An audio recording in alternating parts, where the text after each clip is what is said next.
되는데 큰일 났네요. 어떻게 해결해야 되죠?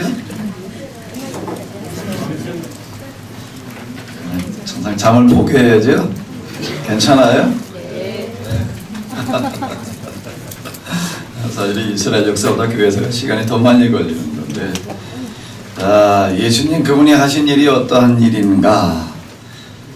죄인 대량 생산 체제를 떠보신 즉 유대교를 고치는 일을 하시는 건데요. 앞에서 우리가 좀 봤던 그런 내용들과 같고요. 유대교를 뜯어 고치는 일들 가운데 두 번째는 뭔가 율법과 선지자의 완성. 구약의 예언자들은 어떻게 말씀을 선포를 했는가 하게 되면 여호와께서 가라사대, 예수님께서는 어떻게 선포를 하셨는가 하면 나는 너희에게 이르노니, 너희는 이러이러하게 들었으나 나는 너희에게 이르노니, 다시 해석을 하셨는데요. 지금 우리가 산상설교라고 알고 있는 이런 말씀들은 하나님의 말씀을 다시 해석을 해 주시고 계시는 건데, 유대교인들을 염두에 두시면서 다시 해석해 주시는 그와 같은 말씀이 되겠고요. 그 다음에 이 구원이라고 하는 것들이 뭔가라고 하는 것들도 이제 그분께서 얘기를 하고 계시는데, 여기서 하나 아까도 잠깐 말씀을 드렸었지만, 자, 사도 바울은 이렇게 이야기를 하고 있습니다. 은혜로 믿음으로 구원을 받는다, 이렇게 이야기를 하고 있는데, 율법 또는 그 율법의 행위로는 구원받지 못한다라고 이야기를 하는데, 그 부분은 뭐를 염두에 두면서 하고 있는 이야기인가 하게 되면, 바울 서신에 등장하고 있는 율법이라는 단어는 주로 어떤 율법을 얘기한다고요? 유대교 율법과 유대교 율법의 행위를 이야기를 하고 있다. 왜 사도 바울인가라고 하는 어떤 이런 물음을 가지고 또 접근을 해보게 되면, 그는 유대교라고 하는 배경에서 그 자신은 고백하고 있는 것처럼 참으로 그는 베냐민 집가로 태어나가지고 바리새인 중에 바리새인이고 히브리인 중에 히브리인이고, 그러다 율법에 또 열심으로는 누구에게 뒤지지 않을 만큼 그와 같은 열심을 가지고 있었고, 율법을 실천함으로 말미암아 의에 이르려고 하는 부단한 노력을 했던 사람. 여기서 율법의 실천이라고 하는 것은 유대교 율법을 얘기를 하는 건데, 근데 하면 할수록 의롭다, 의로워졌다, 의롭다를 받았다라고 하는 그와 같은 확신을 가질 수 없었던 사람.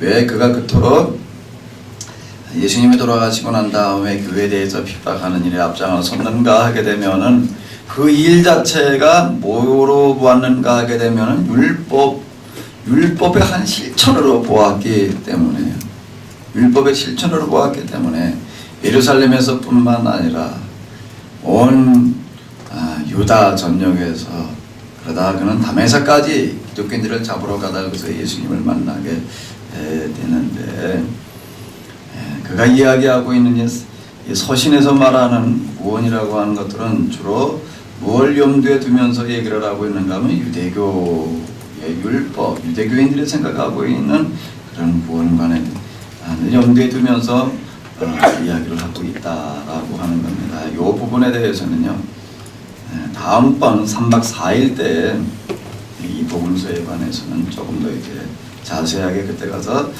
이제 다루도록 하겠습니다. 예수님의 사역은 무엇을 말하는가? 세 번째, 한번 다시 읽어보실까요? 타이틀만요? 옛 계약의 완성. 그리고 새로운 밑에 있는 구절도 같이 또 읽어주시기 바랍니다.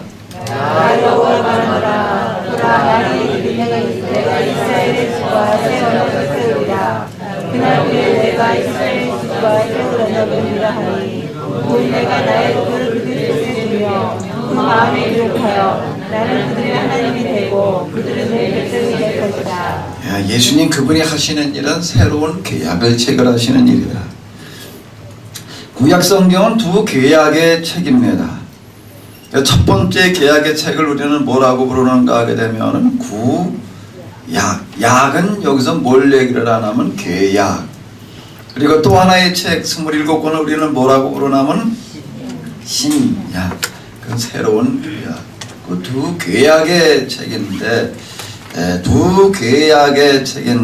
그러면 옛 계약은 시내산에서 체결되어졌어요. 그래서 시내산 계약 이렇게 부르게 됩니다. 그럼 새로운 계약, 예수님께서는 계약을 어디서 체결하셨는가? 어디서 체결하셨죠? 예루살렘 어느 다락방에서요. 누구라고는 정확하게 알려지지 않은 유월절에 올라가셨다가 이제 어느 다락방에서 성만찬이라고 알려지는 마지막 식사를 하시게 되시는데, 그때 제자들에게 이제 유월절 식사의 한 과정에서 진행되어지는 이 떡과 포도주를 드시면서 떡을 떼어 주시면서 뭐라고 얘기를 하는가 하면 이것은 너희를 위하여 주는 내 몸이라. 너희가 이를 향하여 나를 기념하라. 기념이라고 하는 거 잊어버리지 말라. 그와 같은 뜻이 되겠고요. 저녁 먹은 후에 잔도 이와 같이 하여 가라사대 때 이 잔은 내 피로 세우는 그 다음 단어가 뭐지요? 세우는 너희를 위하여 붓는 것이다. 새로운 계약을 이제 체결을 하시는데, 자, 그 예수님께서 하시는 이와 같은 그 일들이라고 하는 게 도대체 뭐냐라고 하는 것을 좀 도형으로 이렇게 만들어 봤습니다. 새로운 계약, 그리고 새로운 계약, 예수님께서 하시는 일들이라고 하는 게 뭐냐? 하나님 그분께서 누구를 구원하시기 위해서요? 사람을 구원하시기 위해서 어떻게 하시는가 하게 되면은 어떻게 하시는 거죠? 하나님 그분께서 사람을 구원하시기 위해서 뭐가 되시는 거예요? 사람이 되시는 거예요. 우리는 이걸 뭐라고 부르나 하게 되면 육체를 입으셨다. 또는 화유, 영어로 인카네이션 이렇게 이야기를 하는데, 하나님께서 사람이 되셨다라고 하는 것을 조금 더 구체적으로 나누어서 살펴보게 되면은 육체를 입으셨다라고 하는 것이 무엇을 이야기하는가 하면 하나님 그분 신성, 하나님의 성품 이렇게 얘기를 할 수가 있는데, 신성이신 그분께서 뭘 입으셨다는 얘기예요? 인성을 입으셨다. 신성이신 그분께서 인성을 입으셨다. 그리고 그분이 세상에 이제 오셔서 세상의 삶을 사시다가 원사역을 하시다가 이제 죽으시는 거예요. 죽으시는 것을 이제 우리는 뭐라고 이야기를 하는가 하게 되면은 대신 죽으셨다 그래가지고 뭐라고 그래요? 대신 죽으셨다. 속죄물이 되셨다. 근데 그분은 죽음으로 끝나는 것이 아니라, 예수님의 제자들도 이걸로 다 끝나는 줄 알았는데, 예수님을 죽인 사람들도 이제 다 끝났다. 그러는 그 순간 무슨 일이 일어나는가 하게 되면 그분은 무덤이 그분을 가두지 못하고 다시 살아나시죠. 부활하시었고 또 40일 동안 세상에 계시다가 어떻게 하시는 거예요? 승천.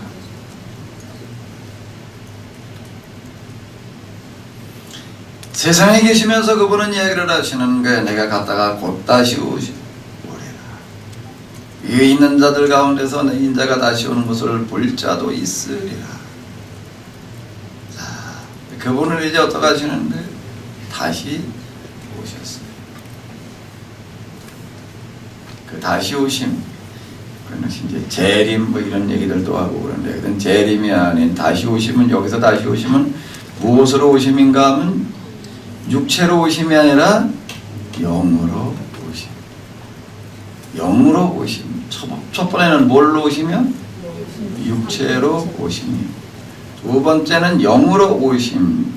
그걸 우리는 뭐라고 얘기를 하는가 하면 성령 부활 승천하신 지 열흘 만에 성령 영으로다가 오시는 거예요. 왜 영으로 오시는가?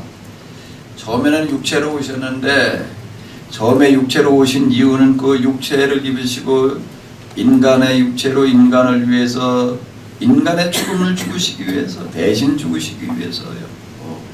두 번째는 육체를 가지고 오시는 것이 아니라 영으로 오시는데 성령 거룩하신 영으로 오시는데 왜 영으로 오시는가 하면은 이번에는 어디에 오시기 위함인가 하면 베들레헴 마옥간 말구유가 아닌 어디에 오시기 위해서죠? 믿는 자들의 어디에요? 마음속에 오시기 위해서요. 마음속에 그분께서 오시는 사건을 가리켜서 우리는 뭐라고 얘기를 하는 거예요? 또는 거듭남, 중생, 예수님을 만남 이렇게 얘기들을 하게 되는데 예수님, 우리 안에 오시는 예수님을 내 인격, 마음, 영혼 속에 오시는 하나님을 다시 만나게 되는 거죠. 자, 이분이 우리 안에 오셔서 하시는 일이라고 하는 것은 무슨 일을 하시는가 하게 되면 우리 안에서 이와 같은 일이 일어나게 하십니다. 우리 안에서 이와 같은 일이 일어나게 하시는데 이와 같은 일이라고 하는 것은 뭔가 하게 되면은 인간의 색깔을 가지고 있는 사람으로 태어난 죄인일 수밖에 없는 우리로 하여금 이제 뭐가 되게 하시는 거예요? 하나님처럼 하나님으로 만드시는 그와 같은 일들이 우리 안에서 일어난다라고 하는 겁니다. 회심을 가리켜 우리 안에 성령님이 오심 내주 안에 거하십니다. 근데 뭐라고 얘기를 하는가 하면 우리 안에 잠시가 아닌 영원히 거하신다. 이렇게 이야기를 합니다. 자, 그런데 이거를 어떻게 설명을 해야 되느냐? 도형으로 다 이렇게 만들어 놓고 본다고 하게 되면은 사람 인성을 가지고 있는 나에게 뭐가 주어지는 거예요? 성령님이 주어졌다. 뭐가 주어지는 거예요? 신성. 신성이 주어져서 우리가 구원의 삶을 살게 된다. 우리는 이걸 뭐라고 부르는가 하면 하나님 화해, 거룩해진다라고 하는 이야기입니다. 성령님의 오심이라고 하는 게 왜 중요한가? 예수님께서 말씀하시기를 너희가 지금은 따라오지 못하리라. 나 있는 곳에 오지 못하리라. 그러나 나중에는 오리라. 후에는 오게 되리라. 내가 땅에서 들리우면 모든 사람을 내게로 이끌겠노라. 이제 이와 같은 이야기를 하시는데 그건 왜 그런가 하게 되면은 우리가 우리 사람의 힘으로는 예수님을 따를 수 없다는 겁니다. 그럼 예수님의 제자들을 보게 되면 알 수가 있는데요. 사람의 힘으로는 그분을 따를 수가 없고 그분처럼 될 수가 없다는 겁니다. 3부 이제 내일부터 들어가게 될 3부에서 보게 되면 되는데 영성이 되어진다라고 하는 건 내가 내 힘으로 되는 게 아니라는 거예요. 세상에선 두 영성의 길을 가는 사람이 있습니다. 세상에는 두 구원의 길을 가는 사람이 있어요. 자기 힘으로 영성 구원에 이르러 보겠다라고 노력하는 사람들이 있고 내 힘으로 되는 게 아니라 그건 하나님의 도우심으로만 가능하다라고 그러고 가는 사람들이 있고 우리는 어디 있는가 하게 되면 후자에 들어가는데 오직 믿음으로 구원받는다, 은혜로만 구원받는다라고 하는 그 이야기를 우리가 이런 도형 속에서 보게 되면은 그 이야기는 무슨 이야기가 되는가 하게 되면 우리는 오직 은혜로만 또는 용서로만 이렇게 예수님으로만이라는 얘기는 우리 안에 뭐가 주어짐으로만 가능하다는 얘기예요? 신성이 주어짐으로만 가능하다. 이 사건은 사실 우리가 구원받는 데 있어서 신앙생활하는 데 있어서 가장 중요합니다. 우리가 구원받는다는 게 뭐가 어떻게 된다는 이야기인가 하게 되면은 예수님의 성품을 보게 되면은 본래 신성이시던 그분이 뭘 입으시는 거예요? 인성. 그래서 그분은 신성과 인성을 다 가지고 계세요. 우리 기독론의 고백 교리, 나중에 이제 교리가 만들어지는데 이 교리, 기독론의 교리에서는 뭐라고 고백을 하는가 하게 되면 예수님 그분은 완전하신 하나님이시면서 동시에 완전하신 사람이다.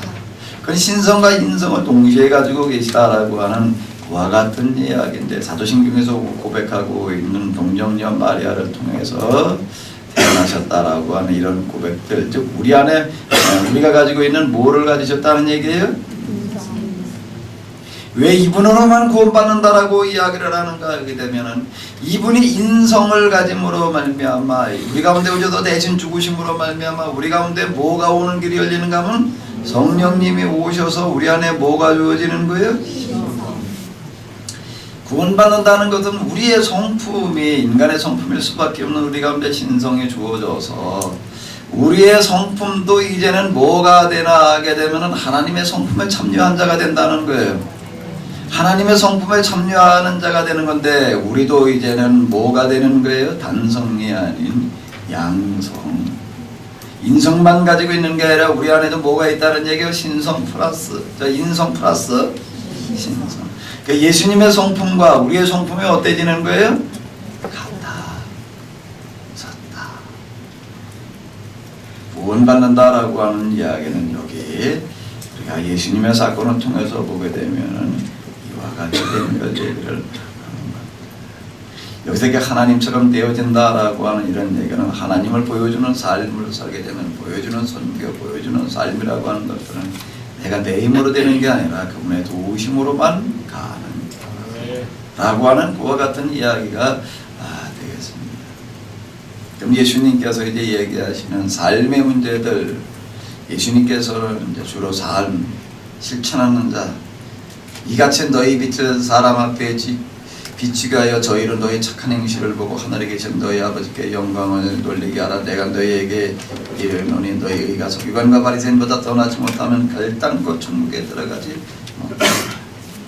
이같이 한층 나는 너희에게 이르노니 왼쪽을 대면 오른쪽을 대주고 뭐 겉옷을 달라고 하면 속을 대주고 이런 것들을 얘기를 하는 건데, 이같이 한즉 하늘에 계신 너희 아버지 아들이 되리니 나더러 주여 주여 하는 자마다 다 천국에 들어갈 것이 아니요 다만 하늘에 계신 내 아버지 뜻대로 행하는 자라야 들어가리라.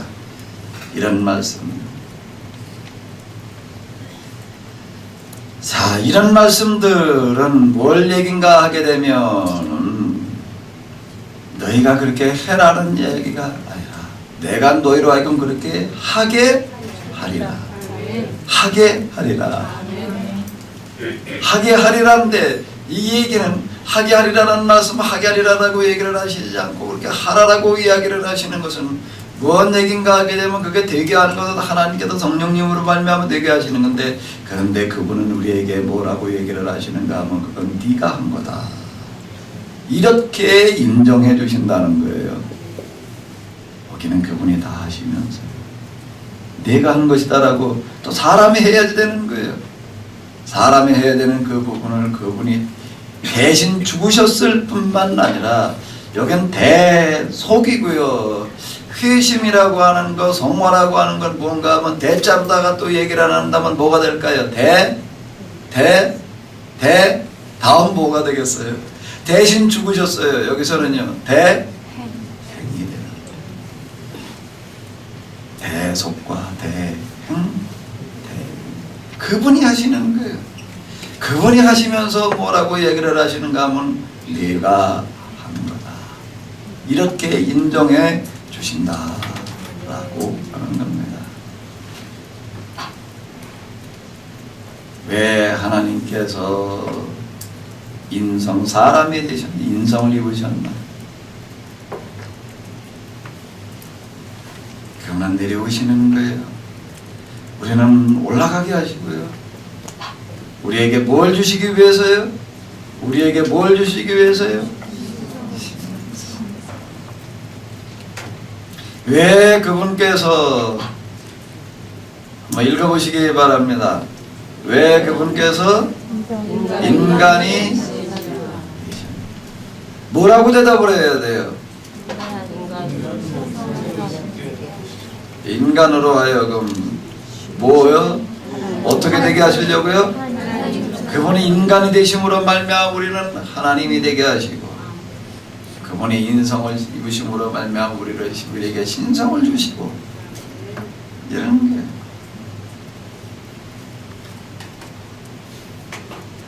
그분 뭐가 되셨어요? 왜 하나님께서 여기 한번 읽어보세요. 한번 읽어보시기 바랍니다.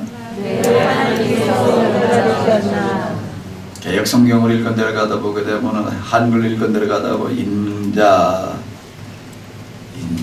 아직도 많은 사람들이 인자 그럴 때 어질인자로 알고 있는데, 어질인자가 아니라 사람인자에다가 아들 자자, 사람의 아들이라는 게 요즘 나오는 성경에서는 사람의 아들이라고 번역을 해놓은. 자, 이 인자, 이것도 이제 많은 관심의 대상 중에 하나인데, 이 단어도요, 예수님께서 이제 다니엘서 에 따라서 인자라고 하는 칭호를 사용하시는데 우연이 아니라는 얘기예요. 하나님 그분께서 세상에 계시는 동안 당신 자신을 뭐라고 부르시나 하면, 당신 자신을 뭐라고 부르시는 거예요? 인자. 인자 뜻이 뭐라고요? 사람의 아들. 자, 여러 가지가 극적인 장면이지만요, 예수님께서 사용하시는 칭호도 정말 극적인 얘기예요. 사람의 아들이라고 부르셨다는 얘기예요. 그러면서 예수님 주변에 모여있는 유대인들은 다 죄인이라고, 지옥의 뗄감이라고 몰아붙여놓은 그와 같은 사람들을 불러다 놓고 그들은 뭐라고 부르시는 거예요? 뭐라고 부르셨다고요? 하나님의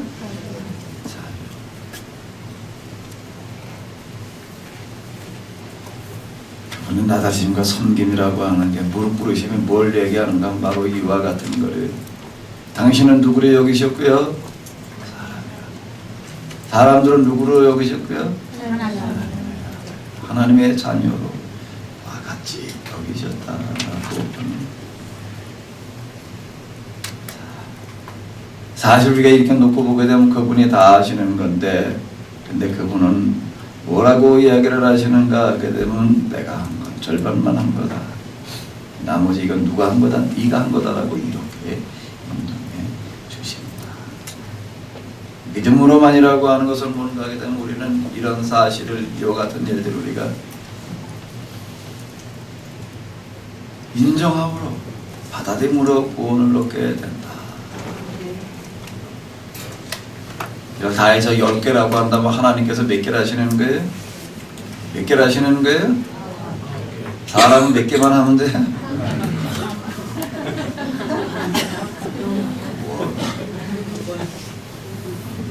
사람은 이걸 은혜로 그냥 받아들인 것 이외에는 사실 할 수 있는 게 없어요. 우리가 그분 앞에 할 수 있는 게 없다는 거예요. 자, 우리가 그분 앞에 뭘 드리겠다, 드릴 수 있는 게 없다는 거예요. 태양과 지구상에 있는 생물의 관계를 놓고 보게 되면요, 태양이 없으면 살 수가 없어요. 거기서 나는 열과 빛이 없으면은 살 수가 없다는 거예요. 한순간. 그럼 여기 지구상에 살아가고 있는 사람을 위해서 모든 생물이 태양을 위해서 뭘 할 수 있는 게 있는가? 없어요. 태양이 주는 열과 빛을 그냥 받아들여서 사는 것 이외에는, 받아들이는 것 이외에는 할 수 있는 게 없다는 거예요. 받아들이는 것 이외에는 할 수 있는 게 없다는 거예요. 감사하는 마음을 가진 것 이상은 할 수 있는 게 없다는 거예요. 이게 뭘 할 수가 있겠어요, 여기에서. 구원이라고 하는 거가, 성화라는 게 뭔가 하나님처럼인데, 아이고, 사람이 뭔죄간으로 하나님처럼 돼. 근데 이 3부, 이제 이 영성의 문제에서 이건 또 본격적으로 다루게 되는데, 이건 하나님의 도우심으로 가능한 얘기지. 된다는 거예요. 사람이 할 수 있는 일은 하나님께서 주시는 일을 받아들이는 것 이외에는 없어요. 그분께 줄 수 있는 게, 드릴 수 있는 게 없다는 거예요. 받아들이는 게 그분께 드리는 거죠. 받아들이는 거. 이걸 은혜로 받아들이는 거.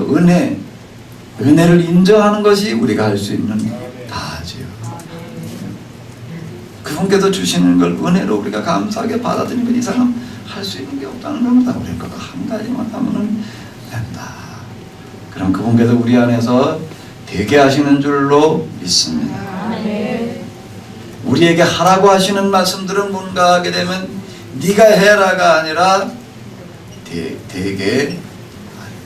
근데 하라고 말씀하시는 이유는 뭔가 하면 그게 된 다음에 네가 한 거다. 이렇게 그분은 이야기하신다는 거예요. 네가 한 거다. 내가 한 게 아니다. 네가 한.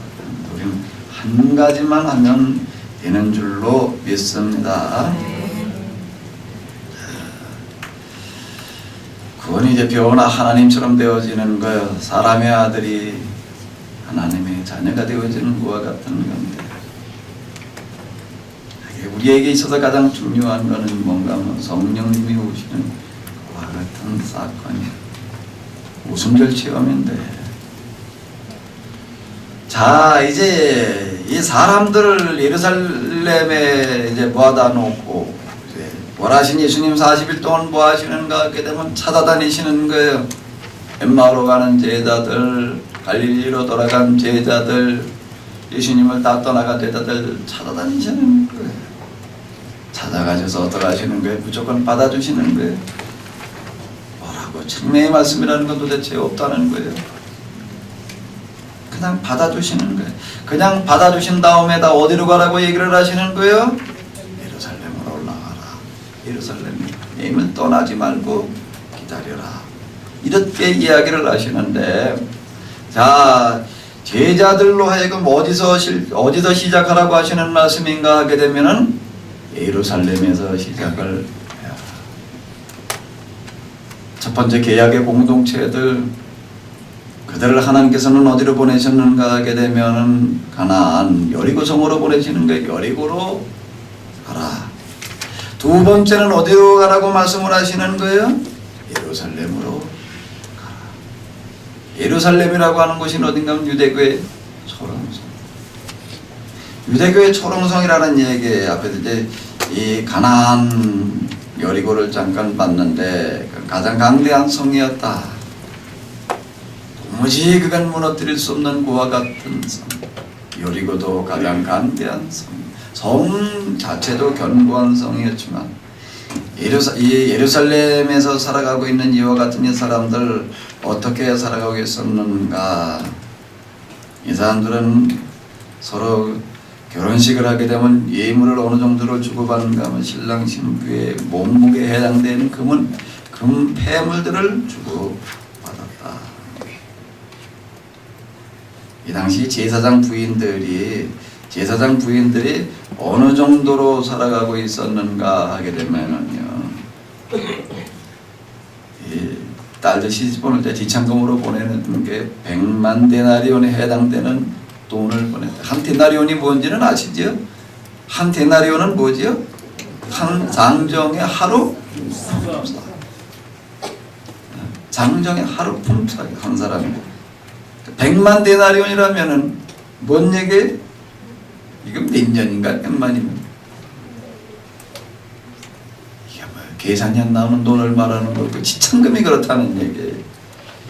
제사장 부인들이 하루에 쓰는 용돈이라고 하는 게 어느 정도였는지 이게 뭐 계산이 안 돼가지고 랍비들이 등장을 해가지고서 이제 제안을 하는데 하루에 얼마로 다 제안을 했는가 하게 되면은 생활비 아니에요. 한 달 생활비가 아니고 하루 용돈이에요. 제사장 부인들이 쓰는 하루의 용돈으로 얼마나 제안을 했는가 하면 400데나리온으로 제안을 했대. 400데나리온 이상은 쓰지 마라. 그 얘기는요, 대부분 400데나리온 이상을 썼다는 얘기도, 하루 용돈이 얼마에 해당됐다는 얘기예요? 1년 월급보다도 많았다는 얘기. 요즘으로 얘기를 하게 됩니다. 이와 같은 얘기들이에요. 당시 예루살렘 사람들이 어떻게 살아가고 있었는지, 여기에 제사장 왜 예수님께서 성전에 올라가셔서 이 제사 드리는 제물들을 향해서 그냥 채찍질을 하시고 돈 받고는 상을 뒤집어 보고 계시는지, 그게 막대한 폭리를 취하는 사업으로 전락을 했다는 거예요. 예수님께서 얘기하시는 거예요. 만민이 기도하는 내 아버지의 집을 뭘로 만들어 놓지 마라? 강도의 구렬로 만들어 놓지 마라. 완전 날 강도들이었어요. 이게 다 어디서 나오는 거예요? 이게 성전에서 나온 돈들이에요. 이와 같은 예루살렘, 어떻게 예루살렘에서 그걸 파괴하시는가 하게 되면 조금 좀 지나가면서 한번 보고 지나갈까요? 예루살렘을 무너뜨리는데 첫 번째 예루살렘에 해당되는 여리고를 무너뜨릴 때는 법궤를 앞세우고 가서 돌았는데 사실 여기도 비슷한 일이 이제 일어나는 건데요. 준비된 시간 오순절 아침이 되다 보니까 뭔 일이 일어났는가 하면 성령님이 임하셨어요. 오순절 절기라고 하게 되면 이제 온 예루살렘에 온 이스라엘 사람들, 국내외인 사람들이 몰려드는 것을 얘기를 하는데 뭔 일이 일어났어요? 방언. 여기서 방언은 지금 하고 있는 방언의 은사에서 말하는 방언이 아닌 외국어를 말하는 건데 120여 명의 사람들이 마가다락방에 모여서 기도하고 있는데 그들에게 뭐가 나타나냐면 성령님이 임하시는데 성령님의 모습이 뭐처럼 임했다는 게 불의 혀처럼 임했대. 혀처럼 임하다 보니까 뭔 일이 일어나는 거예요? 사람들이 다른 나라 말을 말하는 일들이 일어났다. 이 사람들이 나와가지고서 제각기 다른 나라 말로다가 돌아다니면서 예수님에 대해서 떠들고 있는 거예요. 이걸 보고서 오순절에 몰려왔던 사람들이 놀라가지고서 이제 도대체 어떻게 이런 일이 일어날 수가 있느냐. 그래가지고 몰려들었어요. 몰려든 그들을 향해서 베드로는 설교를 하는 거예요. 그때는 몇 명이 회심을 했다는 거예요? 3천. 이때 회심한 사람들은 주로 외국에서 온 사람들인데 두 번째 또 무슨 일이 일어나는가 하게 되면은 어느 날 베드로와 요한이 기도를 하러 가는데 이스라엘 사람들은 하루에 3번 기도를 하러 다니고 있었기 때문에 9시, 12시, 3시 기도를 하러 올라가다가 보니까 옛날에도 아마 전에도 그 이전에도 베드로와 요한이들 기도하러 다니기 때문에 이 사람을 봤을 텐데 어떤 사람이 성전 미문에 이 사람도 하루 3번 와요. 뭐하러 와요? 기도하러 오는 게 아니라 기도하는 사람들에게 손을 내밀고 앉아있기 위해서 동정심을 유발하기 위해서 동전 하나씩 던져달라고 그리고 손을 내밀고 있는 이 사람을 봤을 때 성령님이 감동을 하셔서 그는 일어나서 이제 그를 잡아 일으키는 거예요. 은과 금은 내게 없지만 뭐가 있다는 얘기예요? 하나 줄 게 있다는 게 그거 말고도 줄 게 있는 게 뭐예요? 나사렛 예수님의 이름을 내가 너희 지금 일어나 걸어라. 이 사람이 일어나 걸었어요. 온 예루살렘을 뛰어다니면서 그냥 선전을 해놨어요. 그랬더니 사람들이 놀래가지고 몰려왔다는 거예요. 놀려가지고 몰려왔다. 뭐가 놀랬는가? 야, 어떻게 날 때부터 안진뱅이 나이 40이 넘도록 안진뱅이로 살아가던 사람이 학공이 일어났냐? 기적이 일어나가지고서 사람들이 몰려왔다. 그렇게 생각할 수가 있는데 그 얘기가 아니라 예수님께서 병자들을 치료해 놓으시는 걸 보게 되면은 날 때부터 소금전사면 눈에 띄어놨더니 진행을 발라가지고 이제 이러고 났더니 그냥 온 예루살렘에 소동이 일어나는 걸 볼 수가 있어요. 기적이 일어나서 기적 때문에 소동하는 게 아니라 뭐 때문에 소동이 일어나는가 하게 되면 그들이 그동안에 배웠던 신앙이 잘못됐다는 게 드러나기 때문에 소동이 일어났다는 얘기예요. 여기도 지금 마찬가지예요. 이 사람이 지금 어느 순간 일어나서 걸어다니고 있다라고 하는 것은 이 사람은 누구였는데 죄인의 대명사였는데 죄 때문에 이 사람이 잘못돼가지고서 뭔가 이와 같이 여기에 지금 안진뱅이로 평생을 살아가야 되는 날 때부터 그러고 태어나가지고 있는 이와 같은 이 사람. 근데 이 사람이 어느 순간 일어나서 걸어다니고 있다라고 하는 건 이 사람이 누구라는 얘기예요? 죄인이 아니라는 얘기고 이 사람이 그동안 안진뱅이 돼 있었다는 게 죄 때문에 그렇게 된 게 아니었다는 것을 말하고 있다는 거예요. 이것 때문에 온 예루살렘에 소동을 해가지고 모여와요. 모여오는데 솔로몬 행가 지금 지도가 가려져서 잘 안 보이는데 좀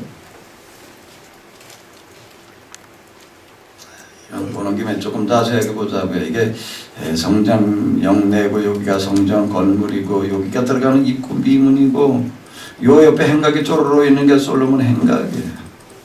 여기 앞으로 몰려와 이로 이제 사람이 이제 그냥 잔뜩 모여오다 보니까 이 행각 여기에 누가 서가지고 베드로가 서가지고서 설교를 하는 거예요.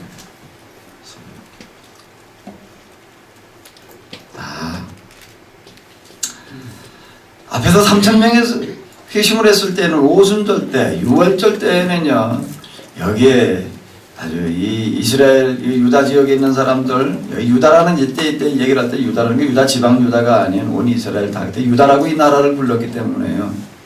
유다에 있는 모든 사람들뿐만 아니라 이국에 나가 있는 사람들까지 몰려왔기 때문에 6월절 때에는 예루살렘에 수백만 명이 몰려와요. 수백여만 명이 몰려와요. 근데 이건 절기 때 일어난 게 아니라 평일날 일어났다는 얘기예요. 그럼 평시에는 예루살렘에 사람들이 얼마나 살고 있었는가 하게 되면 이걸 이제 연구하는 것을 보게 되면 아주 과학적으로 연구를 해요. 아주 과학적으로 연구를 하는데 어떻게 아주 이렇게 전문가들이 이제 얘기를 하는 건데 다 해가지고서 예루살렘이라고 하는데 여기에 3만 명 이상이 사는 건 어렵다. 성 안과 밖 다 합쳐가지고서 다 해서 성 안팎에 몇만 명 이상 사는 게 불가능하다? 3만. 아주 많이 잡는다라고 하더라도 5만이라는 얘기. 그 이상은 아예 생각할 수가 없다. 5만이 산다는 게 전적으로 어려우네. 그때는 때로로 잡는다는 것이 그 정도라는 얘기예요. 이게 5,000명이 회심을 했다라는 이야기는 누구를 기준으로 잡는가 하게 되면은 장정을 기준으로 잡는 거예요. 다 해서 3만이라고 할 때 장정이 몇 만쯤 됐을까요? 다 해서 3만이 살았다라고 할 때 장정을 따진다면 몇 만쯤 될 것 같아요? 한 10,000명이면 좋을 텐데. 그 만약 5만이다라고 할 때는 장정이 얼마쯤 되겠어요? 다 해서 2만이 안 된다는 얘기예요. 자, 그런데 몇 명이 회심을 했다는 얘기예요? 5,000명이라는 얘기예요.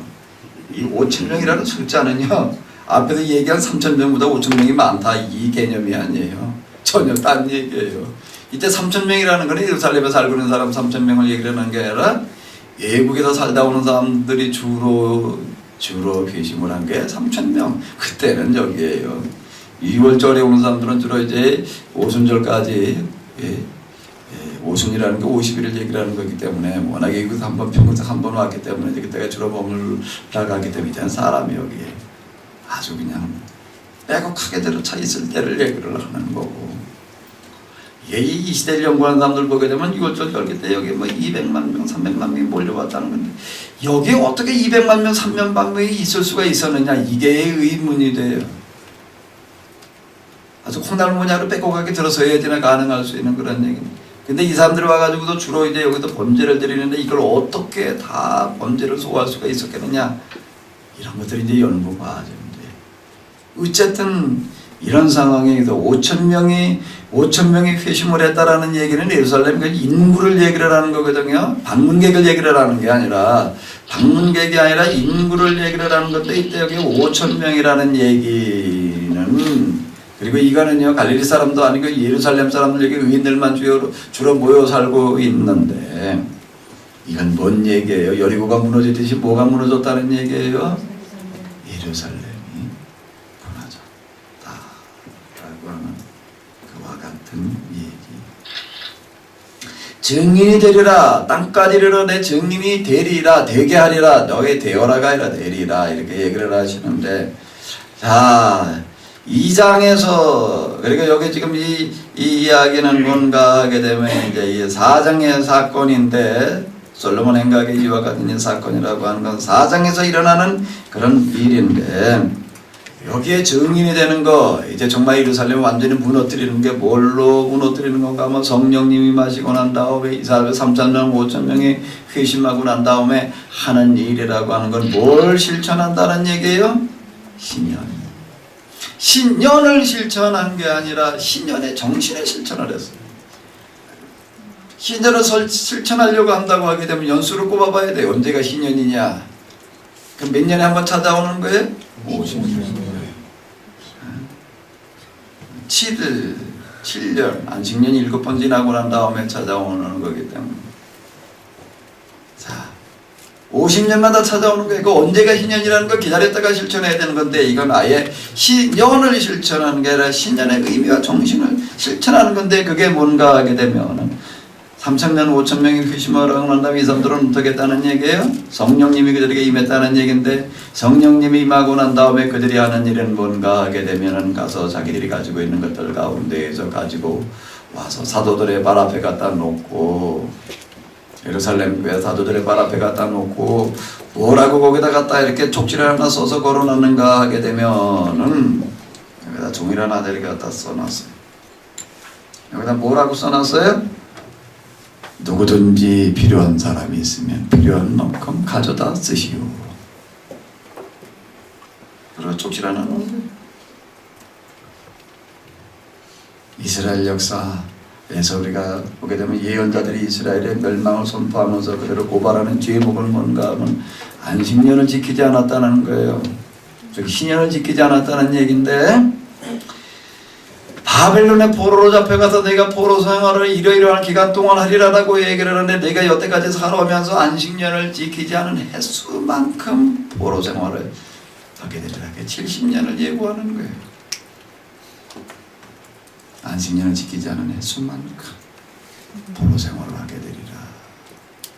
제목의 신년, 안식년을 지키지 않은 것.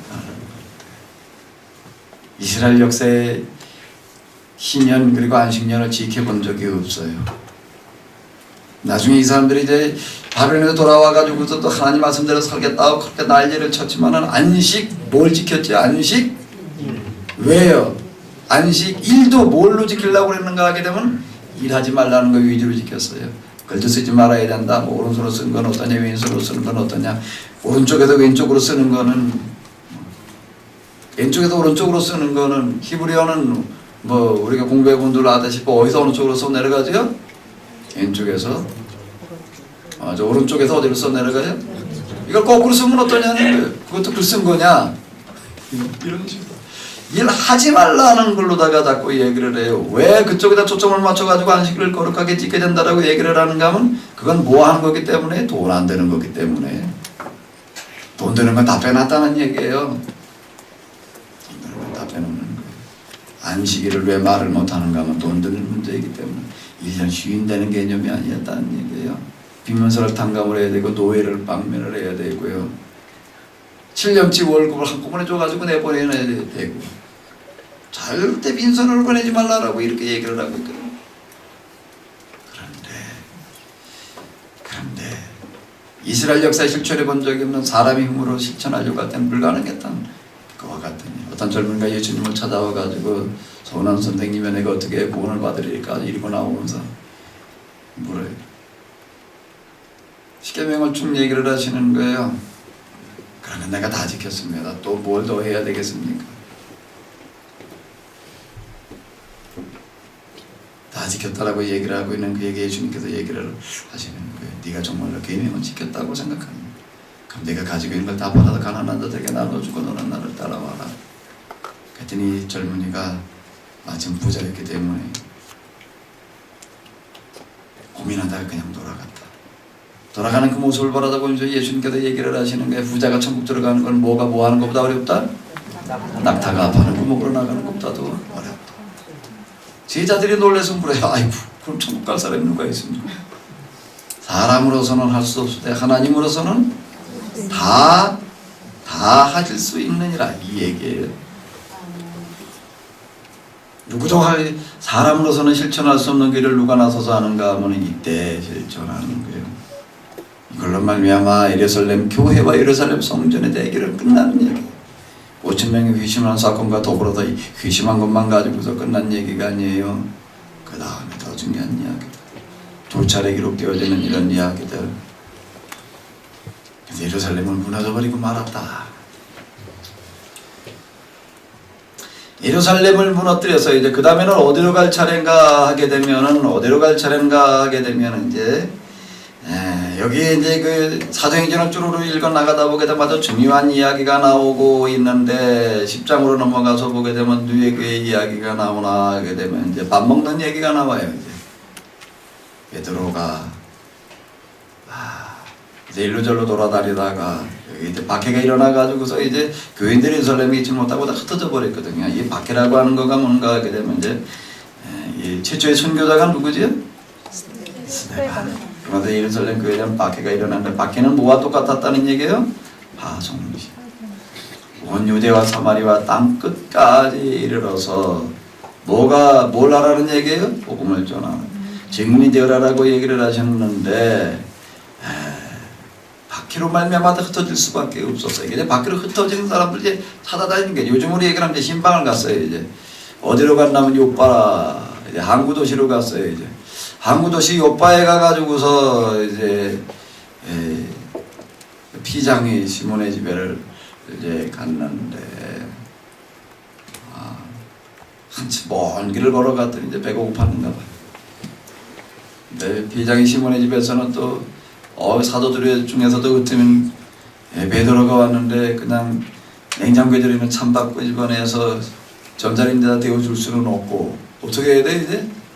쌀 씻어가지고 새밥을 해야지. 그러고 있다 보니까 한참 기다려야 되고 그동안에 그냥 멀거니 있기도 그렇고 지붕에 올라가가지고서 이제 지붕이라는 게 요즘 얘기를 하면 옥상이에요. 옥상에 올라가가지고 기도를 하려고 앉아있는데 배에서는 자꾸 뭐 달래? 밥 달래요. 밑에서는 이거 솔솔 냄새가 나요. 뭐가요? 밥 냄새, 찌개 냄새, 굽는 냄새. 아마 꼬꼬대꼬꼬 하는 소리도 났을 것 같아요.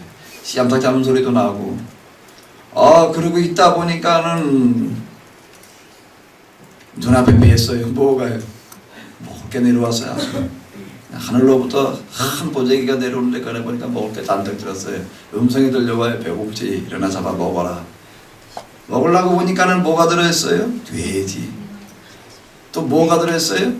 오리. 율법에서 먹지 말라고 하는 짐승들만 간뜩 들어있는데 잡아먹어라. 난 이런 부정한 것들은 먹지 않습니다. 일이 몇 번 반복됐다. 도대체 이게 무슨 일인가라고 생각을 하고 누군가 와서 찾는 사람이 있어서 보니까는 웬 이방인들이 와서 찾아요. 고넬료가 같은 시간에 이제 기도를 하고 있는데 또 요빠의 피장이 시몬의 집에 지금 베드로가 예수님은 가서 그 사람을 데리고 와라라고 그래서 그 사람을 보낸 사람들과 만나는 것과 같은 그 이야기. 우리가 잘 알고 있는데 하나님께서 베드로에게 교회 대표된 베드로에게 뭐라고 얘기를 하시는 거예요? 잡아 밥 먹어라. 자, 구약 성경에도 이스라엘 사람들이 가나안에 들어가기 직전에 뭐라고 얘기를 하고 있는가 하게 되면 여기에 믿음의 사람 누구예요? 두 사람 누구지요? 여호수아와 갈렙. 정탐꾼으로 갔더니 두 사람이 다른 사람들은 다 안 된다고 10명은 다 안 된다고 그러는데 이 두 사람은 뭐라고 얘기를 하는가 하게 되면 거기 가서 우리가 그들의 손이 강대하고 그들의 기굴이 장대하고 그들이 아무리 첨단 무기로 무장을 했다 할지라도 하나님께서 그 땅을 우리에게 주셨기 때문에 그 땅은 우리의 밥이다. 이렇게 얘기를 하는데 밥 얘기가 나오고 있는데 여기도 마찬가지 이야기가 나오고 있다. 예루살렘에서 이제 로마 제국으로 땅 끝으로 나아가는 시점에 지금 이와 같은 말씀을 하고 계시다라고 하는 거예요. 베드로가 봤던 환상의 이야기라고 하는 게 뭘 얘기를 하는가? 큰 보재기가 내려왔어요. 보재기가 어떤 모양이었을까요? 보재기의 모양이 어떻게 생겼어요? 잘 보세요. 보재기가 어떻게 생겼어요? 이런 모양이에요. 파란선이 보재기 모양이에요. 온갖 짐승들이 들어있었다는 건 뭘 얘기를 하는 게 큰 짐승, 작은 짐승이 잔뜩 들어있어요. 큰 짐승은 메소포타미아, 이집트, 그리스, 로마. 그보다 좀 작은 건 여기 칼타고부터 구레네, 뭐 여기 소바나, 리옹. 이게 프랑스 이쪽 리옹이라고 불렀는데 여기 이쪽에 있는 롱국, 뭐 여기 수많은 나라들, 각 나라와 각 민족들을 얘기를 하는 거예요. 근데 뭐라고 얘기를 하시는 게 이제 일어나서 이걸 뭘 하라고요? 그럼 부정한 거 이방인들 접촉할 수 없습니다. 먹을 수 없습니다. 내가 정하다고 그런 걸 네가 부정하다고 그러지 마라. 몇 차례 반복되어졌던 이야기가 뭘 얘기를 하는가 하면 하나님께서 이제 뭐라고 얘기를 하시는 거예요? 로마 제국이라고 불리는 이 땅을 내가 어떻게 하리라 너희에게 주리라. 이렇게 이야기를 하고 계시다라고 하는 겁니다. 이 땅을 주겠다라고 얘기를 하시는 거예요. 누구에게요? 갈릴리 출신의 사람들 위주로 모여있는 물론 여기 예루살렘에 여기 외 예루살렘 사람들도 같이 합세해가지고 있기는 하지만은 로마 제국을 주시겠대요. 로마 제국이라고 하는 나라가 어떤 나라인데요? 로마 제국이라고 하는 나라가 어떤 나라인데? 이게 이제 주어지는 과정에 대한 화살표들인데 이게 사도행전에 기록되어진 걸 중심으로 해가지고서 사도 바울의 이제 전도하러 다니는 것들을 주로 이제 화살표로다가 이렇게 이제 해놓은 거고, 이 밑에는 그냥 이제 일반 초대교회에서 이렇게 주로 전도 다녔던 이런 과정들이 되겠는데요. 안디옥으로부터 시작을 해가지고서 이제 복음을 전하러 나아가게 되는데, 자, 하나님께서 이 로마 제국을 교회에 주셨다 라고 하는 겁니다. 로마 제국이라고 하는 나라가 어떤 나라인가 하게 되면 역사 이래로 가장 강대한 나라, 이런 나라가 세상에 하나 있었어요. 어떤 나라요? 땅을 가지고 싶은 만큼 가졌던 나라. 아우구스투스라고 하는 황제는 이렇게 얘기를 하고 있어요. 우리는 이제 더 이상의 땅은 가지지 마라. 이렇게 얘기하는 나라가 하나 있었어요. 가지고 싶은 만큼 땅을 가지는데 어떻게 가지냐면 이게 그건데, 이 밑에 여기는 아프리카 북단인데 이 밑에 이게 사막, 여기 무슨 사막이죠? 이게 무슨 사막이에요? 여기가 사막을 국경선으로 삼아가지고 여기가 가지고 홍해바다, 그 다음에 여기 또 그 다음에 사막, 무슨 사막이에요? 여긴 또 무슨 사막이에요? 이게 아라비아 사막. 그 다음에 이쪽으로 와가지고선 여기 국경선이 조금 위로 올라갔는데 여기 주로 이제 유브라데스 티그리스라는 강을, 그 다음에 여기 흑해라고 불리는 바다를, 그 다음으로 이쪽으로 가가지고선 또 강이에요. 이쪽으로 강. 그리고 이쪽으로 가가지고 또 무슨 강이에요? 이제 라인강. 자, 다뉴브강, 라인강, 그리고 그 다음에 영국 이쪽 땅덩어리까지 이렇게 국경선을 만들어 놓고 더 이상 우리는 땅을 가지지 마라. 그리고 또 역사 일에 어떤 사람이 있었는가 하면 돈을 가지고 싶은 만큼 가졌던 사람들이 있었어요. 역사가의 평가가 아닌 유대교 탈무드에서 이제 얘기하고 있는 건데, 이때 이 사람들이 어떻게 살아가고 있었는가 하게 되면은 이렇게 말을 했다는 게 유대교 탈무드의 평가예요. 역사의 평가가 아니고요. 이것도 어떤 분 얘기 들어보게 되면 또 제가 얘기한 거를 역사의 평가로다 이렇게 이제 얘기하시는데, 이 탈무드에서 뭐라고 얘기하고 있는가 하면 세상에 돈이 10개라고 한다면 로마가 9개를 가지고 있다. 온 세상에 그 나머지 1개를 가지고 있다. 이렇게 얘기할 정도예요.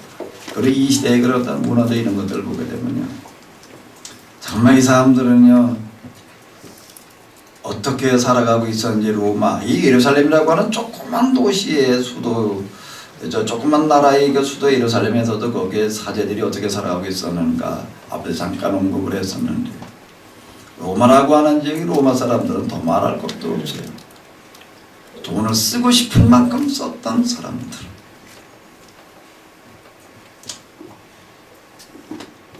사람들 주로 이제 만찬 같은 거 이런 거 하는 거를 보게 되면은요, 서로 이거 건배를 하는데 여기에 담긴 내용물이 뭔가 하게 되면 몸에 좋으냐, 뭐 귀한 거냐가 아니라 얼마나 비싼 거냐라고 하는 걸 가지고 기준으로 삼았던 그와 같은 사람들. 이게 한 잔에 얼마였는가 하게 되면 내가 적어놨는데 이렇게 잘 외워지지를 않아가지고.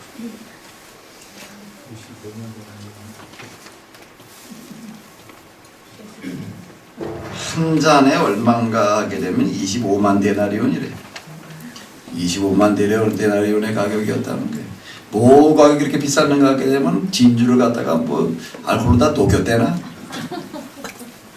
한 잔에 25만 데나리온이요. 아예 이런 차원이. 딴 건 또 뭐 얘기할 것도 없어요. 이 사람들 먹는 거를 보게 되면은요, 어떻게 먹는가 하게 되면은요, 책에도 하도 이런 걸 얘기하는 거 그렇게 기가 막힌 얘기가 돼가지고서 나이팅게일이라고 하는 새를 잡아가지고서 뭐만 먹는가 하게 되면은요, 뭐만 먹어요? 혓바닥만 잘라 먹어요. 공작이라고 하는 새를 잡아가지고서는 꽁이나 공작을 잡아가지고서 뭐만 먹나 하면은 뇌 골만 깨 먹어요. 홍학이나 나이팅길 이런 것도 혓바닥만 잘라 먹었다고 그러죠. 우리도 지금 대하라고 하는 거 하고 대자가 무슨 대자인가 비싼 대자더라고요. 뭐 소금구이 뭐 이런 거 보게 되면은 그거 뭐 몇 개 주워 먹고 나면 난 그 맛이 없더라고요. 왜? 돈 생각나서.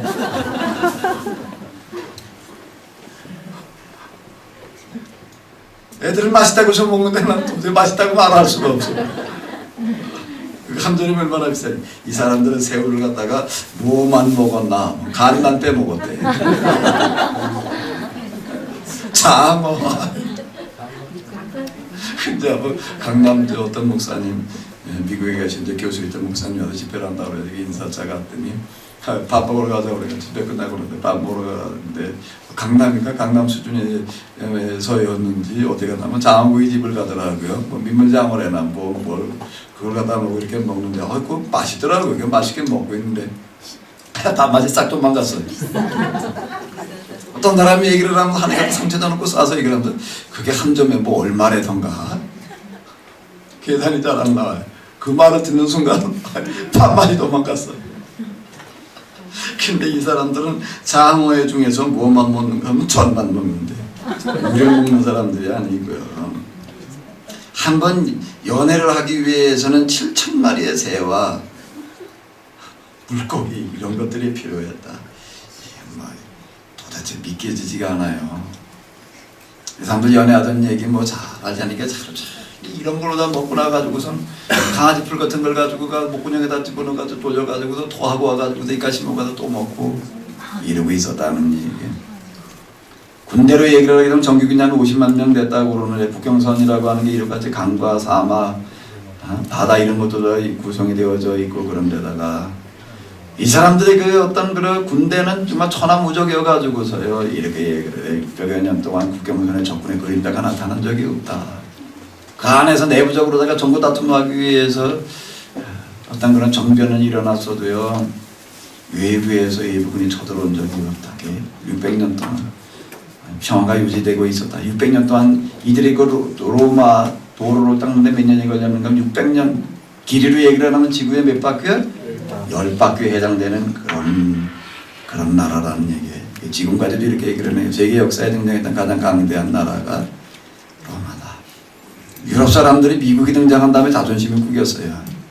르네상스 산업혁명 이후에 이 사람들이 온 세계 다니면서 다 식민지를 건설해 놓고 나서는 이제 유럽은 영원하다 그랬어요. 이제 로마는 영원하리라 그래 놓은 거를 이제 그 다음에 이 사람들이 이제 빗대가지고 유럽은 이제 영원하다. 우리 백인이 온 세상을 이제 다 지배한다. 이제 이러고 있었는데 미국이 등장하면서부터 이제 주도권을 다 뺏기고 난 다음에 이제 자존심을 구겼어요. 이제 미국을 따라잡으려고 보니 되나? 각계 점토해가지고는 안 되겠고, 야 이거 안 되겠다. 우리 다시 힘을 다시 모으자. 다시 어디로 돌아가자?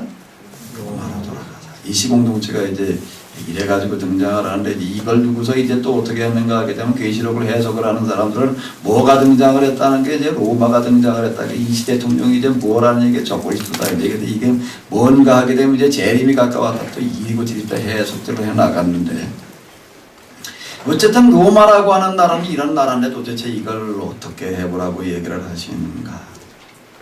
어떻게 해보라고 얘기를 하시는가? 우리가 여기 사도행전까지를 보게 되면 열심히 전도하러 다녀가지고 이 사람들이 다 복음화 됐다라고 생각이 되는데 그게 아니라는 얘기예요. 내려라는 사람이 등장을 하고 난 다음에는 전도하러 갈 수 없는 아예 기독교인 것을 드러낼 수 없는 무슨 시대가 는 박해 시대가 왔어요.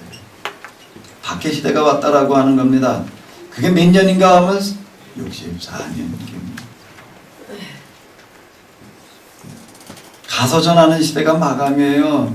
박해라는 건 뭔가 하면 첫 번째 예루살렘에서 일어난 박해는 선교 파송이고 이제는 예루살렘 유대교인들에게만이라고 생각하지 말고 가서 잡아먹으라는 얘기는 이방인에게로 나가는 그와 같은 이야기이고 이방인 세계로 전대문을 열어놓는 그와 같은 이야기이고 네로의 박해라는 이야기 우연이 아니라 수많은 사람들이 이때 베드로 바울이 여기서 다 죽었다라고 이렇게 알려지고 있는데 이와 같은 이야기는 뭔가 하게 되면 이제 이렇게 입으로 가서 말로 전하려고 하는 전도는 그만하라는 얘기예요. 그럼 전도, 선교를 그만하라는 얘기가 아니라 이제 선교의 방법을 뭘로 바꾸라는 얘기예요? 뭘로 바꾸라고요? 보여주는 선교로. 그러니까 300년 동안 수많은 박해를 당했어요. 수많은 박해를 당하면서 그들은 어떻게 살았는가 지금도 흔적이 있는데 이 소아시아 지금 이제 터키 지역, 터키 그리스 이제 이쪽 지역 그리고 이제 로마 이쪽에 가보게 되면은 이때 초대교회 이제 살아가던 흔적들이 남아 있는데 주로 뭐가 남아 있어요? 땅굴. 거기는 지역이 주로 석회서 지역이라 가지고서 이게 그리고 우리나라가 마사하고 흙이 비슷하더라고요. 그걸 파놓게 되면 그게 석회 성분이 많이 들어있어 가지고 이게 굳어가지고 이제 무너지지를 않는 게 땅굴 파는 게 이제 마사처럼 되기 때문에 파기도 용이하고 파놓으면 무너지지 않고 이제 뭐 지주라든지 뭐 버팀목 세우는 필요가 없이 그냥 이게 되더라고요. 그래도 그게 이제 가능한 건데 이 로마에 이제 특히 이제 이 사람들은 이제 장례법의 지하 동굴을 파놓고 이제 거기다 매장들을 하고 그랬기 때문에 이제 이 동굴의 길이가 뭐 여기서 부산 갔다 오는 거 뭐 몇 배의 길이니 뭐 층으로 몇 층이었느니 뭐 이런 얘기들을 하고 있는데 주로 이것도 숨어서 지냈다라고.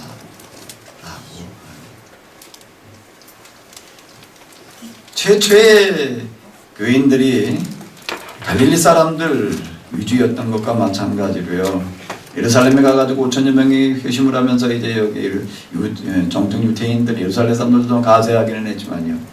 로마 제국으로 나갔을 때도 마찬가지였어요. 주로 누구에게 이 복음이 전해져 들어갔는가 하면은 노예들에게, 하층민들에게.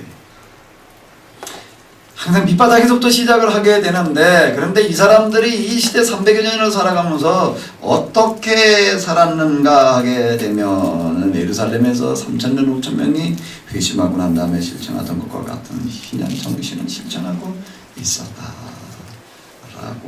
하는 거예요. 이때 이 사람들 살아가던 모습에 대해서는 뭐 대충들 알아야 될 텐데 수많은 사람들을 붙들려서 죽어갔어요. 가만 놀라운 삶을 살아갔어요. 이대의 사람들이 교회 나올 때는요, 기본적으로 어떤 사람만 교회를 나갈 수가 있었는가 하게 되면은 교회를 나가는 사람은요, 죽을 각오로 한 사람만 나갈 수가 있었어요. 붙들리면 죽었으니까. 교회를 나가려고 맘먹은 사람은 어떤 사람들이었는가 하게 되면 교회를 다닌다라고 하는 것은요, 첫 번째 죽음을 각오하는 거니까 생명을 포기하는 거고 그 결단을 내린 사람만이 교회를 갔어요. 두 번째는 생명을 버리는 결단을 포기하는 결단한 사람이기 때문에 뭘 포기하는가 하면 재산을 포기했어요. 재산을 내 거라고 여기질 않았어요. 이게 우리 거다라고 얘기를 해도 다 보따리 푸는 거 같이 나눠 썼지.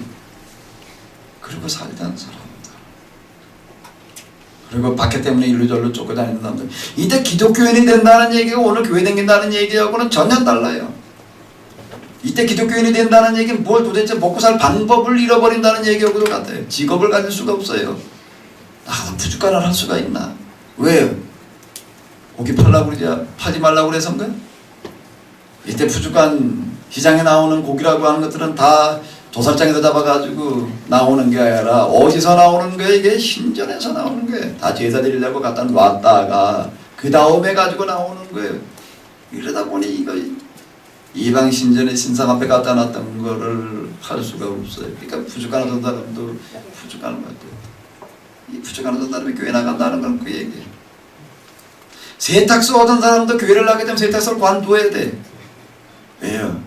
가난한 사람, 뭐 어려운 사람이 뭐 세탁소 와서 옷 빨아달라고 그러나? 어떤 사람이 갖다 맡겨요? 살만하게 달아요.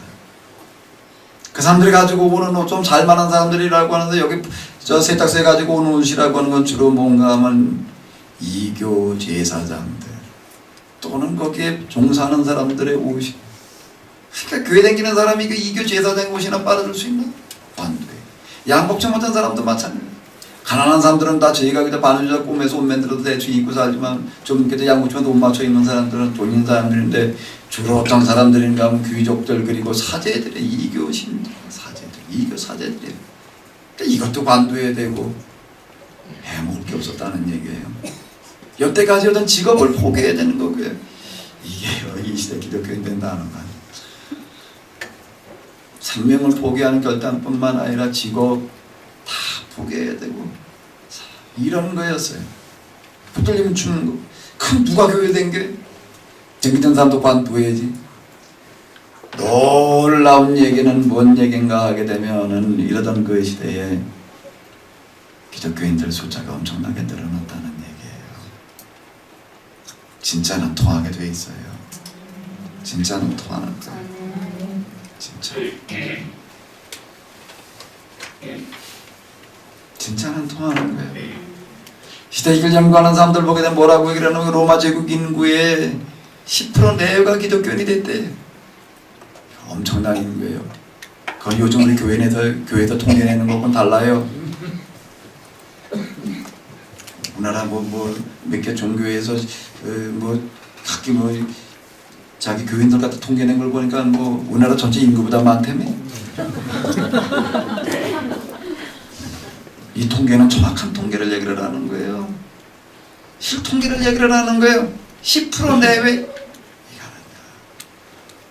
놀라운 얘기예요. 이 시대 나의 이런 논문들 제목이 많아요. 부자가 구원받을 수 있냐? 군인이 구원받을 수 있냐? 군인이라고 하는 건 옛날 그 시대에 있었는 게 잘 나가는 좋은 직업 중에 하나인데 군인이 기독교인 됐다면 그 관둬야 되는 얘기고. 이런 얘기들. 이러던 시대가 있었다는 거예요. 박해시련 고난 죽음이라고 하는 것들은 굉장히 비일비재하던 얘기인데 일부러 죽으려고 쫓아가지도 않았지만 붙들리게 되면은 도망가지도 않았던. 그리고 순교를 뭘로 여기는가 하게 되면 가장 큰 영광으로. 가장 큰 영광. 이때 순교를 부채질한 사람들은 또 주로 누군가 유대인들이었다라고 그렇게 알려지고 있는 거예요. 원형 경기장, 대형 경기장에 이제 붙들려가야 이제 주로 뭘 당하고 화형을 당하고 짐승의 밥이 되고 그러는 건데 짐승의 밥이 되기 위해서 또는 화형 당하기 위해서 끌려나가는데 누구도 두려워하는 기색이 없었다는 얘기예요. 영광스러운 감격의 표정들이었지. 나 같은 사람에게 주님께서 받으신 그 영광의 잔에 참여할 그 애가 오다니 눈물로 감격하면서 갔지. 죽음은 두려워하지 않았고 왜 죽음은 어디로 가는 길이라고 여기기 때문에 영생으로 가는 길이라고 받아들였기 때문에 정말로 죽음을 초월했던 사람. 경기장에 모여진 사람들 오늘도 사람 죽는 모습을 한번 보자 그러고 모여왔는데 죽어가는 사람의 모습이 너무나도 의외예요. 분노, 욕설, 발버둥 다 그리고 죽어가는데 그런 죽어가는데 전혀 분노의 기세가 없이 연민의 눈빛으로 개선장군의 눈빛으로 승리자의 눈빛으로 발버둥 치지 않냐고 제발로 걸어나오는 사람들 마지막으로 죽어가면서 욕설을 내뱉는 것이 아니라 모든 사람들을 위해서 기도하면서 축복을 빌면서 죽어가는 사람들 순교 기가 막힌 선교의 장이었어요.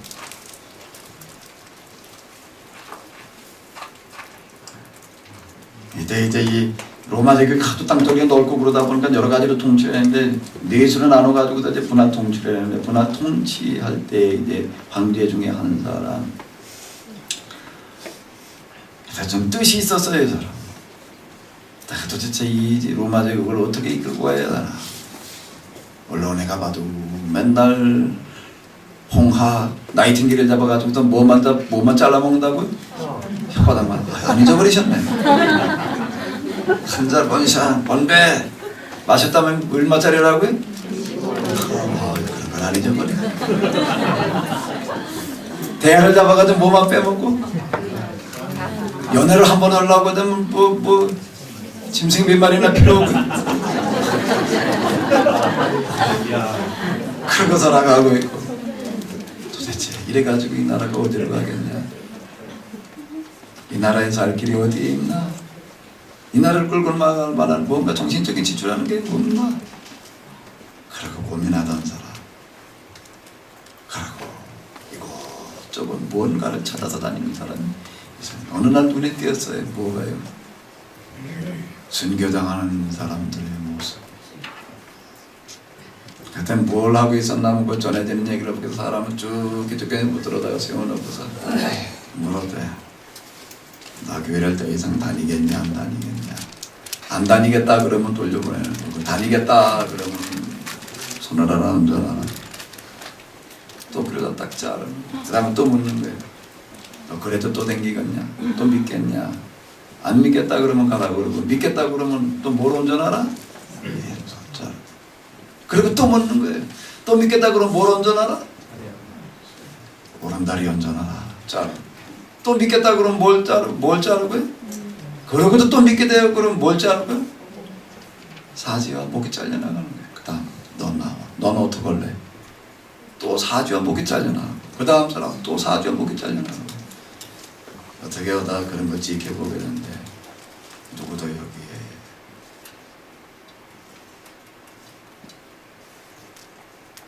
거부하는 사람이 없고 줄지어서 죽을 차례를 기다리는 사람들 가운데 죽음의 공포에 떨고 있는 사람이 없고 그걸 지켜보면서 큰 충격을 받았다는 거예요. 물론 그 이전에도 기독교에서 소문으로는 듣고 그리고 알고 있었겠지만 순교의 현장을 지켜보면서 기독교 신앙이라는 게 이런 겁니다. 그들의 지도자를 지하교회 목사를 만나가지고 쭉 얘기를 들어보고 그러고 나서 그가 낸 결론이 뭐예요? 이 나라에 살 길 이거밖에 없다. 이 시대 사람들이 뭐 맨날 그리고 연애하는 사람들 뭐 그들의 윤리라고 하는 게 도덕이라는 게 있었겠어요? 없어요.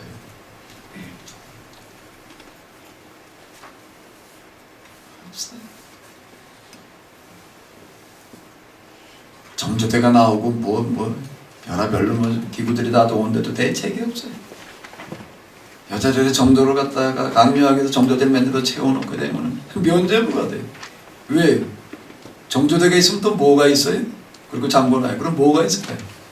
열쇠 깎아주는 사람이 있어요. 강바이가 정조대도 대책이 없고 그런데 사람들에게 하나하나 정조대가 필요 없는 여자들이 어떤 경우에도 절대 정조를 포기하지 않는 여자들이 있다. 누구예요? 교회를 박해하는 사람들도요. 자기 며느리, 자기 마누라 될 때는 슬그머니 누굴 데려오는 거예요? 기독교인들. 여자를 낳게 되면 그냥 다 내다 버렸대. 그냥 어디다 내다 버리는 거예요. 짐승밥이 되는 거예요. 까마귀밥이 되는 거예요. 늑대밥이 되는 거예요. 그 눈에 띄게 되면 다 데려다 기르는 게 없는 거예요. 이렇게 전해졌어요.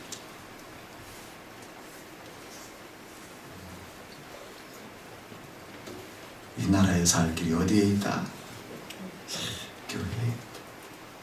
그게 몇 년이면 313년. 그는 선포하는 거예요. 밀란 칙령이라고 하는 게, 밀란이라고 하는 게 여기 행정도시였는데 여기에서 이제 선포를 했어요. 뭐 기독교에 대한 박해, 중지. 그 뒤에 가가지고서는 이제 봉인 그리고 들어가게 되는 거예요. 자, 놀라운 시대가 왔다라고 하는 거예요. 이것도 조금만 보고서 지나가도록 하겠습니다. 이 빨간 점은 100년까지의 교세인데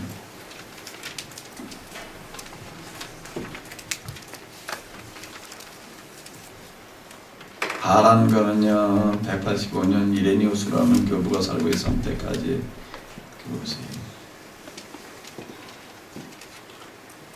조금 더 가서 313년은 어떻게 됐다는 얘기예요? 로마 제국이 이렇게 됐다는 거예요. 다시 조금 넘어가가지고서 여기서 좀 다시 한번 보자. 1단계는 어떻게 해요? 2단계는 뭐 예루살렘을 또 시작해서 땅까지 가라는 얘기가 뭔가. 2단계는 뭐예요? 100년씩 한번 보자고요. 여기가 사실 여기가 빨간 점이 뭐예요? 이게 이제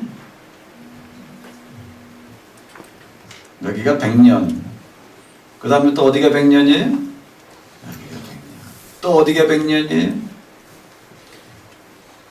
이 사건은 뭘 얘기를 하는가? 하나님께서 로마 제국을 교회에 맡기시는 일이라고 하는 겁니다. 실제로 일어난 일이에요. 지중해를 주리라는 얘기요. 제가 왜 가나안인가라고 하는 걸 앞에서 얘기를 할 때 하나님께서 가나안에도 시작해서 어디 주시겠다는 거예요. 그 다음에는요 지중해를 주시겠다라고 얘기하는 거야. 이스라엘 역사에서는 일어나지 않았지만 교회에서는 실제에서 일어난 사건이에요. 진짜 일어난 사건이에요. 로마 이 지중해가 교회에 주어졌다는 얘기는 뭔 얘기예요? 교회에 주어진 가나안이라는 얘기예요. 가나안은 뭐 할 곳인가 하면 거룩한 나라로 세워져야 될 곳이라는 거예요.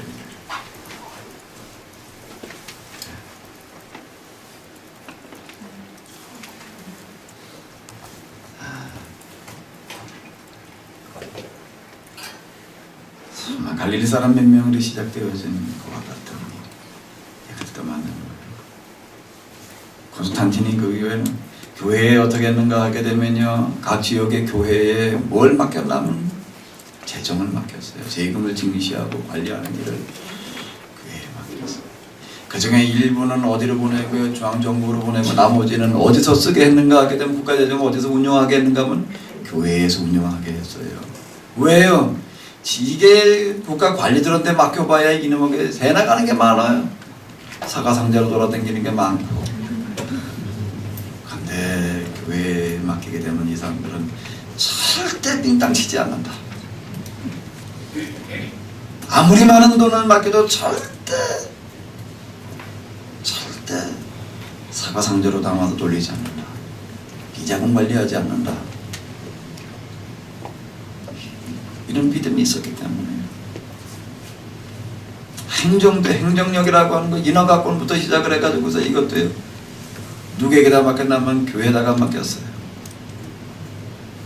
여기서는 절대로 권력 남용하지 않는다.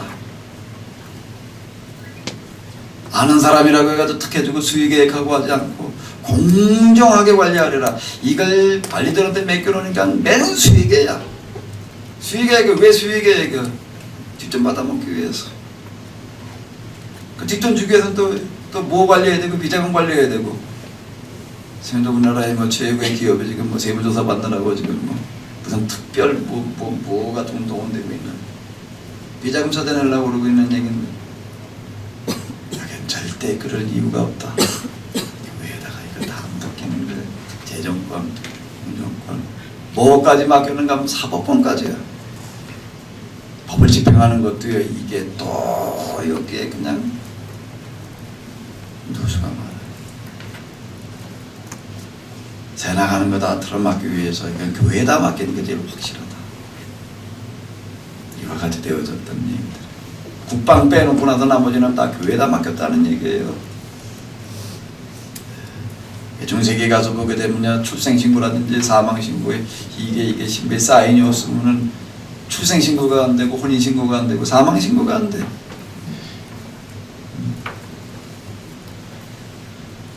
하나님께서 맡기기를 원하시는 줄로 믿습니다.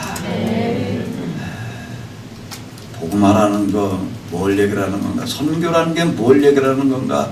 오늘 우리가 얘기하고는 선교와는 달라요. 요셉에서 시작되어지는 얘기예요. 복음이 들어간다는 건 뭘 하는 건가? 거룩한 뭘 만드는 거예요? 나라. 거룩한 나라라는 건 뭘 얘기하는 거예요? 여기 지금 수도 얹고 세대 기도나 하는 거예요? 도나 닦는 거예요? 그래서 성경에서 얘기하는 거룩한 나라는 그게 아니라는 거예요. 뭐 하는 거예요? 누구나가 잘 사는 나라를 만드는 거예요. 신분과 지위와 빈대 격차가 없는 그런 나라를, 거룩한 나라.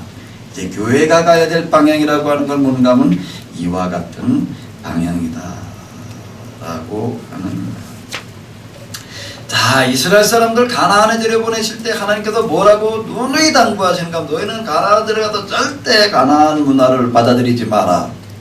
가나안 문화가도 변화시켜야 될 대상이지 받아들일 대상이 아니다라고 이렇게 이제 얘기를 하고 계시는데, 여기서 이제 같은 얘기가 있어요. 이 로마적의 문화라고 하는 걸 보게 되면 앞에도 얘기한 대로 뭐가 지배를 했는가 하게 되면은 시종 문화는 로마 문화가 지배를 했지만 정식 문화는 뭐가 지배했어요? 헬레니즘, 그리스 문화가 지배를 했어요. 이 그리스 문화라고 하는 거, 히람 문화, 헬라 문화라고 하는 것은 뭔가 하게 되면 로마적으로 지배하던 문화인데, 그래서 예, 이 사람들 헬라어라고 하는 거가 공용어로 쓰였고요. 라틴어를 사용하는 로마 사람들이 지배를 하는데 어떻게 그리스어가 공용어가 되어서 이건 그만큼 문화적인 영향력을 끼치고 있었기 때문에 그렇다는 얘기가 한국 예술 스포츠 이 사람들이 지배를 하고 있었어요. 자, 이 그리스 문화라고 하는 게 뭐냐? 뭐와 같다는 얘기예요? 헬라 문화가 뭐와 같다는 얘기예요? 새로운 가나안 땅에 뭐와 같다고요? 바알 문화와 같다. 신학교를 다니면서요, 교회사를 전교하는 사람 아닌 분들 치고서 교회사 책을 끝까지 읽어내는 사람들이 쉽지 않아요. 교회사가 참 어려운 분야예요. 참 복잡하고 읽다 보게 되면 길을 잃어버려가지고 그 얘기가 그 얘기 같고 거기가 거기 같고 그 사람이 그 사람 같고 헷갈려요. 교회사 속에 들어가게 되면 미로에 빠져버려요. 정말 이거 쉽지 않아요. 쉽지 않은데 이스라엘사 이거 비교해가지고 그러니까 또 다른 얘기인데요. 이제 여기서 판도가 이제 세계를 대상으로 하고 있기 때문에 이제 더더욱 그런데 이게 참 쉽지 않습니다. 교회사에서 기도 찾는다는 건 대단히 어려운 얘기인데 지금 이제 이 저녁에 이거 끝내야 될 것 같아요. 이 저녁에 끊을래야 되는데 큰 줄거리 여기 흘러가고 있는 큰 줄거리를 제가 이렇게 쭉 제시를 하도록 하겠습니다. 이스라엘사에 큰 줄거리가 있어요. 뭐였죠? 두 줄거리, 두 흐름이에요. 하나는 그걸 뭐라고 불러요? 헤브라이즘. 하나는 뭐라고 불러요? 주다이즘. 유대교라고 불리는 이런 두 흐름이 있었다. 이스라엘사를 이해하는 데 있어서 중요한 흐름이라면은 자, 이제부터 이 교회사를 이해하는 데 큰 흐름을 이제 지금 우리가 잡아보도록 하겠습니다. 자, 지금까지 이제 어디까지 본 건가 하게 되면 예수님으로부터 시작되어져 가지고서 이제 갈릴리 예루살렘을 거쳐 가지고서 어디까지 온 거죠? 지금 여기 지금 로마 지구까지 왔어요. 이제부터가 복잡해집니다. 이제부터가 복잡해지는데요. 근데 그렇게 어려운 것도 아니에요. 큰 흐름만 보게 되면, 그것만 정확하게 알고 있게 되면 나중에 여러분들이 이제 교회사 책을 읽어 나갈 때 이게 그 얘기구나, 여기가 거기구나. 아마 길을 잃어버리지 않고 아마 길을 좀 찾아갈 수 있으시리라고 도움이 되리라고 제가 이렇게 생각을 하는데, 실제로 이제 이걸 한번 듣고 간 분들, 이제 대학원 다니고 그러는 분들 가운데서 이렇게 보게 되면, 야, 이걸 듣고 가가지고서 이스라엘사를 듣다 보니까 구약 무슨 과목을 듣다 보니까 아주 재밌더라. 또 교회사를 듣다 보니까는 또 뭐 비슷한 얘기들 하고 이제 그렇게 되는데, 좀 어렵기는 하지만 이제 이 교회사의 큰 흐름을 한번 이렇게 쭉 이제 보도록 하겠습니다. 또 10분 동안 쉬겠습니다.